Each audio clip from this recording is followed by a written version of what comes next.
kasama natin, of course, ang Kawayang Alitaptap Cultural Dancers, pati na rin ang PGES Papanika Cultural Group.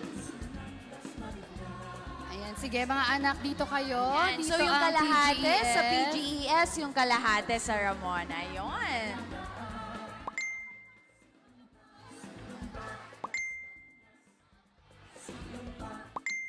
Thank you so much, Ang Thank gagaling you. nyo naman. Patingin nga nung smile nyo. Gaano kaganda yung smile nyo kanina. Oh, di ba? Grabe. Para talagang ako yung manager nila eh. Ang gaganda, pogi, no? Talented pa. Yes. Palakpakan naman natin ang ating mga kids, ang ating mga students for elementary category, ating cultural dance competition. Ngayon naman, Queen and kids, maririnig natin ang mga comments ng ating mga judges. Of course, ito ay para mas maging magaling pa sila sa larangan ng cultural dance. Umpisahan natin with Sir Rudy Alduñar. Ano po ang inyong masasabi sa ating mga groups for tonight? Unang sa lahat, magandang gabi sa inyong lahat. Uh, I just want to congratulate both of the groups for performing the Pandango sa Ilaw. Isa siya sa pinaka-mahirap na dance at pinaka-technically demanding na Filipino cultural dance. So, sa pag-perform nyo, walang nalaglagan, walang nabasagan. Gusto ko kayo i-congratulate. Una-una kayong dalawa. Kasi sa amin din, sa mga previous performances namin, naka-experience na rin kami ng basag. So, for you guys to execute the dance gracefully and perfectly, sobrang galing nyo doon. So, sa technical execution, na-appreciate ko na parehas na group, may malinaw na mga formations and timings. So, mamaya ako mag-iisa-isa ng aking comments. Pagdating naman sa gracefulness and control ng movements, ang Pandango sa Ilaw kasi, isa siya sa mga dances na na-influence nung time nung Spanish era. So, dapat yung mga galaw ng mga girls and boys, very controlled.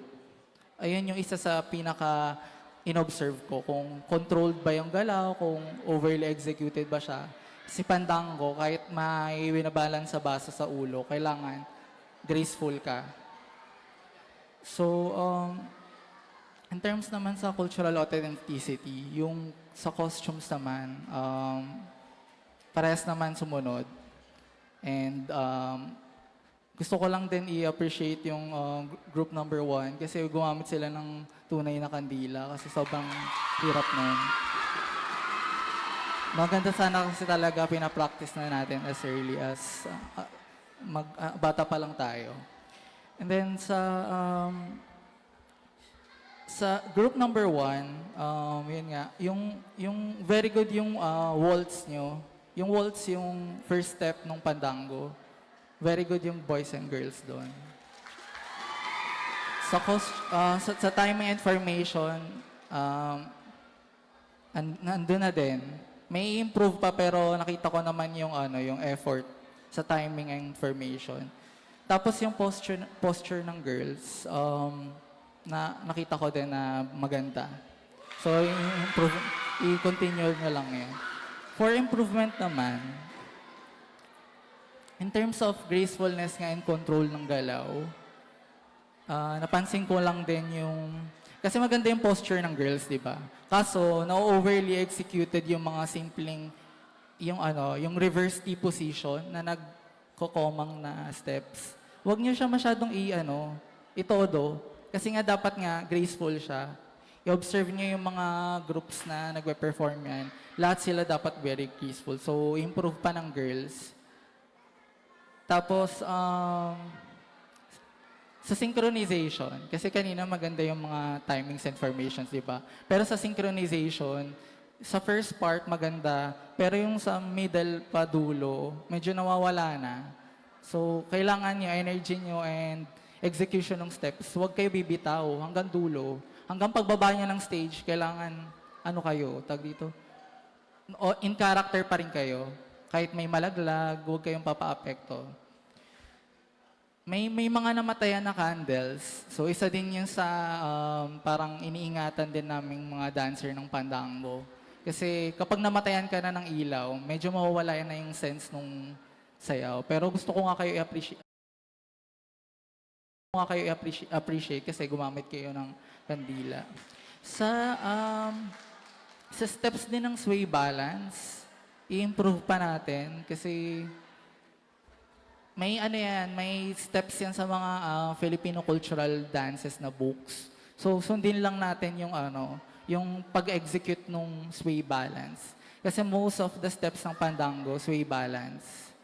Tapos, yung boys lang din, tumingin kayo sa partner nyong girls. Kasi ang sayo ng Pandango din, di ba, nagpapasikatan din. So, pag kunyari, nagpapalakpak kayo, tumingin na kayo nun sa girls. Kasi kailangan sa mga dances, may connection din sa kapartner. Huwag niyong isipin na, magandang isipin niyo sarili niyo lang. Pero may kasama din kayong partner, may kasama kayong mga kagrupo. Be mindful. And yun, yung audience din, ibato niyo yung energy sa audience. Sa group number 2 naman, mas controlled yung movements ng girls and boys. Mas nakita ko na parang hindi nyo ina-overly execute. So, kayo doon? Plus points kayo doon. And ayun yung isa sa pinaka-crucial. Maayos din yung yung inverted T position na pag-execute ng steps. Nakita ko yung sa girls, hindi nila ina-overly execute. So, another plus point. Ang pinaka-strength nyo is yung facial expressions ng boys and girls. Na may mesmerize ako, lalo na yung sa mga girls. Kasi talagang binabato nila sa audience yung kwento ng sayaw. So, nakarating sa akin yung feeling na yun. So, plus points din yun. Yung mga for improvement lang din, yung unang-unang steps natin, yung tinatawag namin na courtesy. Medyo awkward lang yung pagka-execute na parang yung nakataas yung paa. I-check natin ulit yung literature, tapos i-improve pa natin. Huwag natin gawing medyo awkward yung galaw. Sa fluidity naman ng steps, every execution nyo ng 8 count or 4 counts na steps, huwag kayong magpo-pose. Kasi ngayong Pandango, fluidity yung fluidity and control yung pinaka-important. Pagka-execute nyo ng sway balance, biglang po-pose kayo. Huwag, dire-diretso dapat yung galaw. Huwag kayong magpo-point or mag-stop. Then, may mga awkward movements lang din yung parang pag nakahawa kayo ng baso, tapos yung daliri nyo gumaganon-ganon. Yun sa girls, iwasan lang natin yun kasi parang first time ko din nakita na may mga ganong steps. I-static lang natin yung sa part na yun. Ayun, so all in all, good job sa both groups. Parehas may strengths and may weaknesses din na i-improve pa. And sobrang congratulations kasi elementary pa lang sinasayaw nyo na to. Kami nga college tapos nalalaglagan. Kaya sobrang proud kami sa inyong dalawang groups. Thank you. Maraming salamat, Sir Rudy. Now, Sir Kenji, we're excited to hear your voice. Sir? Good evening, mga kids. Personally, sa akin, yung Pandango sa ilaw kasi favorite dance ko siya. So, congratulations kasi na-execute niyo siya na maganda. And maganda yung pagkakabigay nyo ng energy sa amin. Pero sa akin, kasi yung mga baso na hawak nyo na kandila, represent siya ng alitap-tap.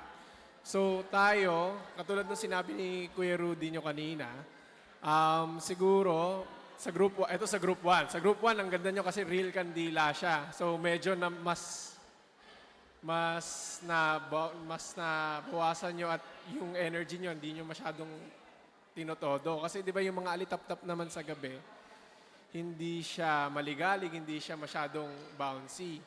So yun yung pinagkaiba ng group 1 and group 2. Sa group 1, kudos kasi real candle sila, mas naayos nila yung energy nung basics nila.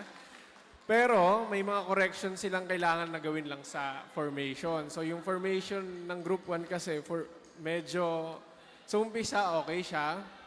Nagkakaroon ng parang yung boys nandito sa right side, yung girls nandito sa left side. So in the middle hanggang dulo, medyo parang nagiging confusing siya. Hindi natin alam kung sino yung tama sa both sides. Pero yun, mga dapat pang improve. Tapos, gusto ko lang din congratulate sa Group 1 yung pagbabalance ng baso kasi from the start nakapatong na siya. And kahit paatras, hindi sila naiilang. Mahalata namin yung kasi ako as dancer noon, ang galing kasi kahit pa paano maiilang ako pag paatras palikod. Then sa Group 2, katulad ng sinabi ko kanina, alitap represent nyo is alitap-tap siya. So yung energy nyo dapat swabe lang, cool lang. So iti-tame down nyo lang siya ng onte para hindi mataboy yung alitap-tap palayo. And congratulate ko rin yung basics nyo, katulad ng sinabi ni kay Rudy, kasi at a young age, maganda na yung stretch nyo, maganda na yung nandun na yung point nung galaw nyo. Pero syempre, improve pa. And isa lang siguro sa nabitin ako sa Group 2, yung formation nyo hindi masyadong nagpapalit. So parang, for example, from position 1 to position 2, then babalik lang ulit siya from position 1. So yun yung mga kailangan pang improve sa susunod sayaw. Pero all in, congratulations sa inyo. Ang galing niyong mga bata. Thank you so much, Sir Kenji. Ngayon naman pakinggan natin ang comedy Sir Spencer. What can you say? Magandang gabi po sa lahat. So first and foremost, palakpakan po natin yung mga kids kasi gaya nga po ng sabi ng ibang judges, isa po yung pandango sa ilaw sa pinakamahirap na version ng pandango. So marami pong versions ng pandango, merong wasiwas, at meron pang iba-iba na galing naman sa iba-ibang lugar din. So yung pandango sa ilaw is galing from Mindoro.